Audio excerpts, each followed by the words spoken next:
Welcome back, Fridgies, to another episode of I Think My Fridge is Haunted, a very creepy podcast for very creepy people with me, your host, Gemma. Today we are going to a place in the suburbs just a few streets over from where I used to live at the time of this case, which is scary, but it also reminds us that you never know what is happening behind closed doors. Nelomie Perera was a devoted mother who was brutally murdered by her estranged husband in a premeditated attack, even though she took every step to escape this domestic violence situation. How? Let's take a look. The leafy suburb of Sandhurst is a well-to-do area in the outer southeast of Melbourne. About 45 minutes from the big city, it's a very respectable area. The gardens are perfectly manicured, the houses are big, there are golf courses and lakes, parks for the children, and ducks to feed if you're me. It's a nice place to drive through, and it's also the type of place many people aspire to live someday. But it was in this seemingly safe suburb that on Saturday, December 3rd, 2022, something horrific took place that was both violent and terrifying. Because on that night, a man who had an intervention order against him forced his way into the house where his wife lived, and such was his anger, savagely attacked her. Not a lot is known about the early days of Nelomie Perera and Danush Carrera's relationship. All I could find was that they were married, had 2 teenage children, and in 2013, things were not going so well in their marriage. At one point, this man hit his wife in the head with a hammer, and after she fell to the ground, proceeded to then stomp on her head. Her sister saw her after the attack and said later in court that Nelomie's face was bruised and that she was even having trouble walking. But that incident with the hammer wasn't the only time Danush Carrera caused havoc inside the home. It had got so bad, in fact, that Nelomie had decided it was time for she and her 2 children to leave Danush. However, when she confronted him with the news, what did Danush do? He threatened to slash her car tyres with a knife. And sadly, it looks like Nelomie was unable to escape this dangerous relationship for some time after. Several years later, 47-year-old Danush Carrera began to travel back and forth between Australia and his home country of Sri Lanka because he wanted to build a hotel there. But by 2021, Nelomie was pretty sure her husband was cheating on her. So in 2022, she installed an app on his phone to track where he went. And later in the year, she told a friend that she had proof of his timing because in August, while he was traveling in Sri Lanka, she saw a photo of her husband in bed with another woman.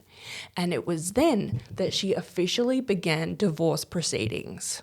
And Danush was not too happy with the news that his wife was leaving him. It was so bad that 43-year-old Nelomie called the police because she was afraid of what he would do when he returned to Australia.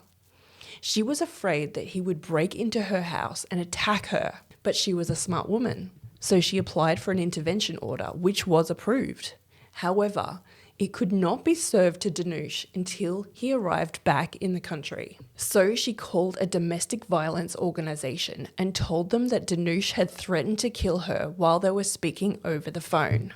She changed the locks to the house because she was not letting him come back into the house upon his return from overseas. Then she sent him a text message that said, quote, "I want a divorce. I'm not going to live my life afraid of you anymore." And you can't get much clearer than that, can you?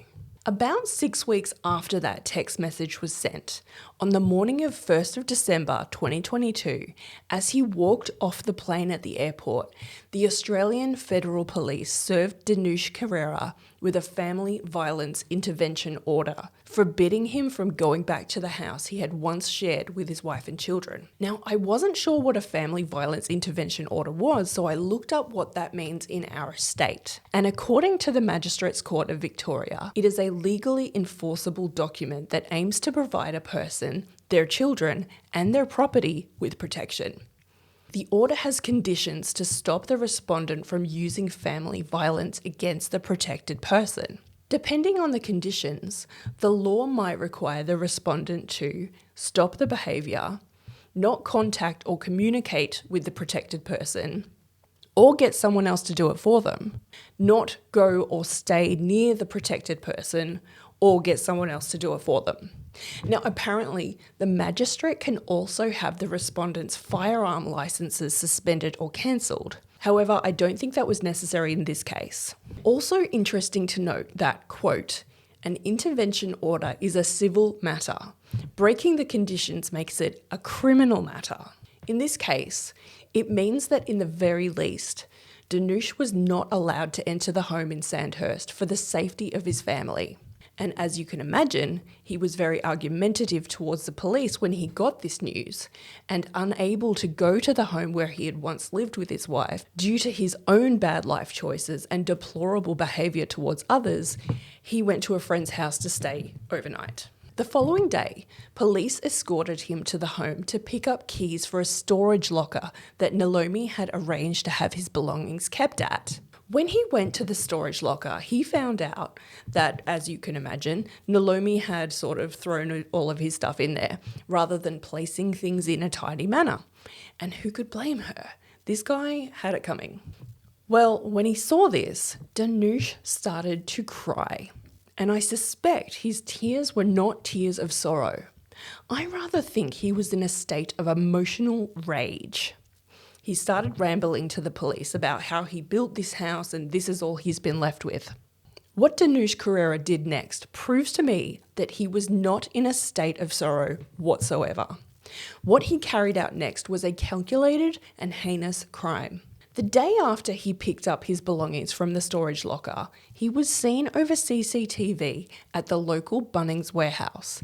And for those of you watching in countries other than Australia, Bunnings is a chain of huge DIY warehouses. It's like a mega supermarket of home renovation. You can buy timber, hammers, paint, outdoor furniture.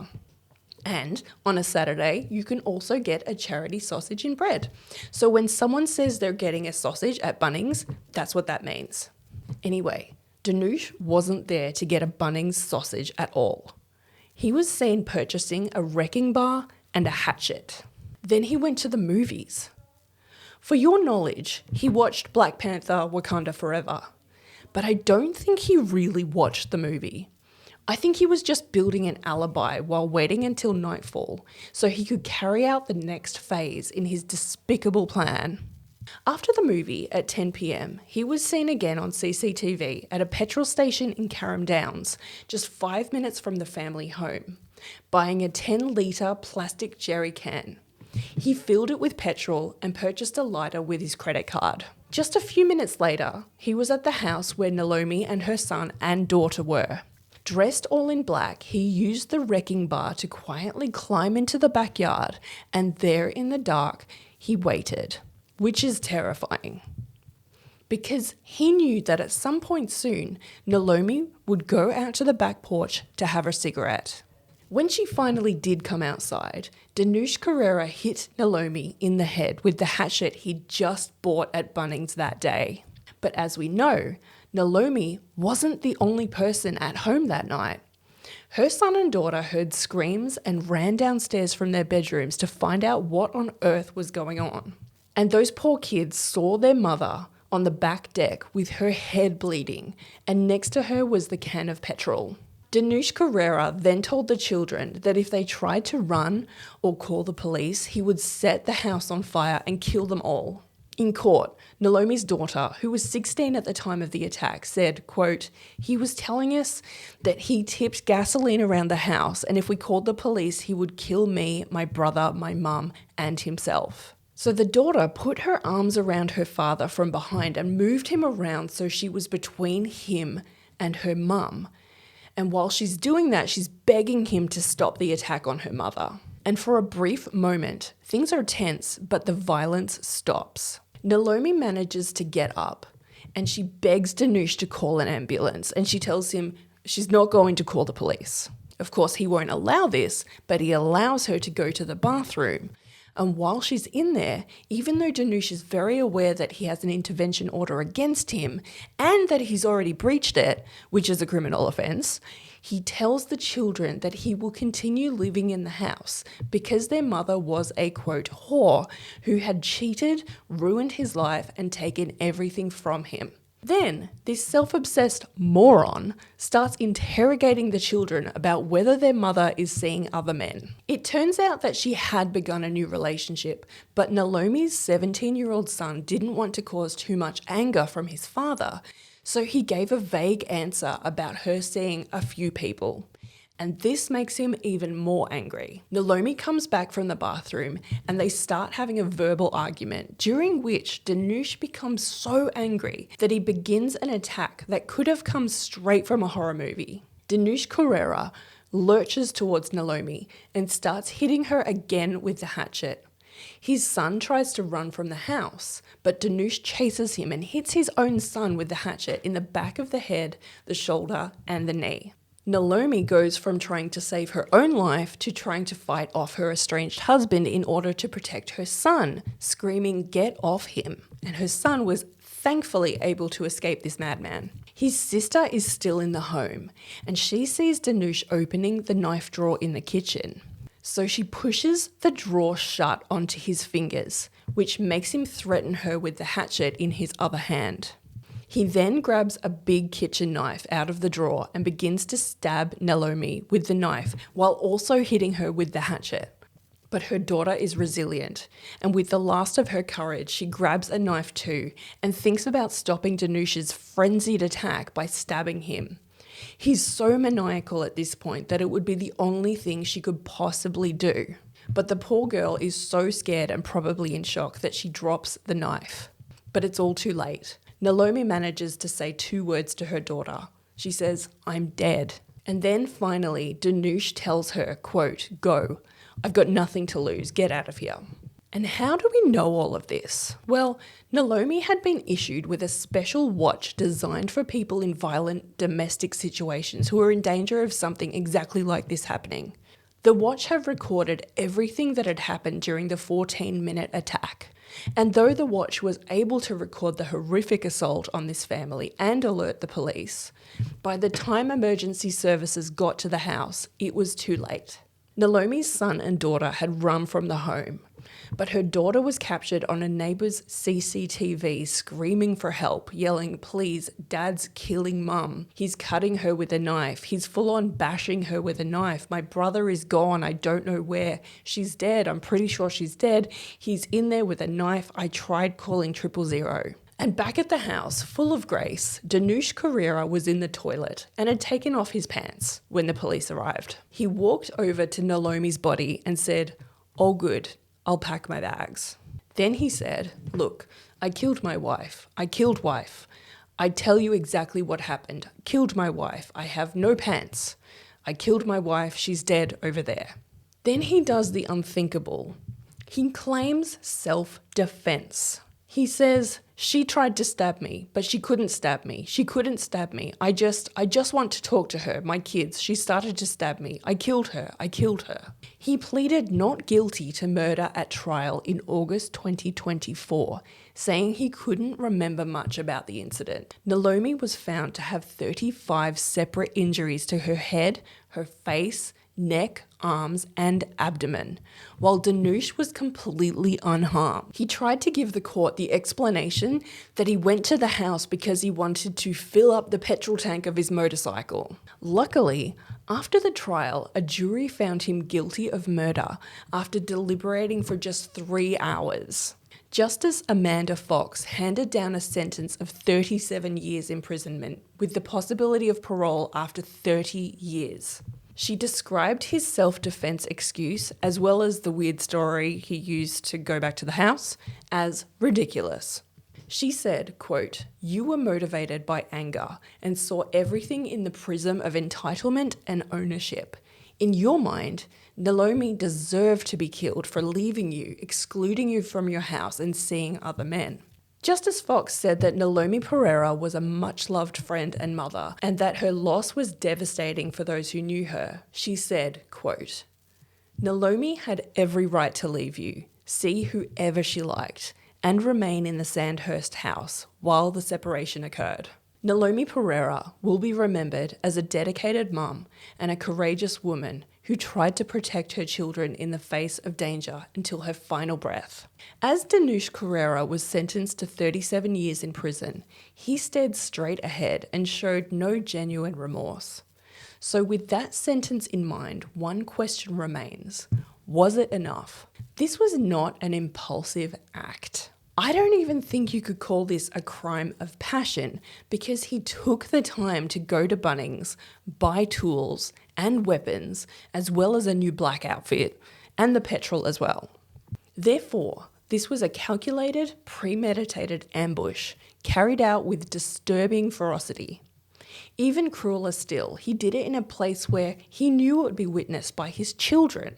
Nelomie had taken every step to protect herself and her children. She alerted the police of her situation months ahead of Danush's return from overseas, and she contacted a domestic violence organisation for advice.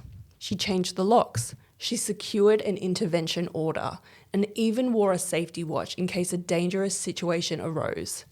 But even with those measures, the system couldn't save her. And because Danush claimed that the incident was apparently self-defense, he forced his own children to testify and relive that traumatic night. He walked away uninjured. Nelomie, on the other hand, suffered 35 separate injuries before she died. So, was a 37-year sentence enough?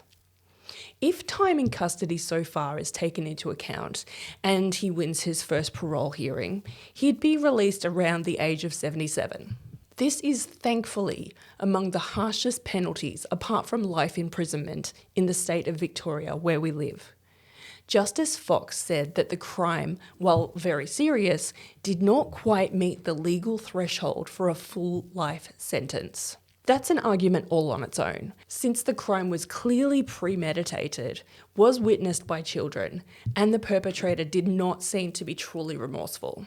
But let's not forget, no sentence could ever truly reflect the horror of the crime committed on 3rd of December 2022, or erase what happened. And no verdict can ever bring back the life lost, that of a mum, a friend, a dear family member, and a great member of the community. It also can't erase the years of abuse leading up to that night. We talk about these cases because it reminds us of the deeply rooted entitlement and control that can manifest in toxic individuals who perpetrate domestic violence. Furthermore, it highlights how much more needs to be done to prevent, not just punish, these evil crimes.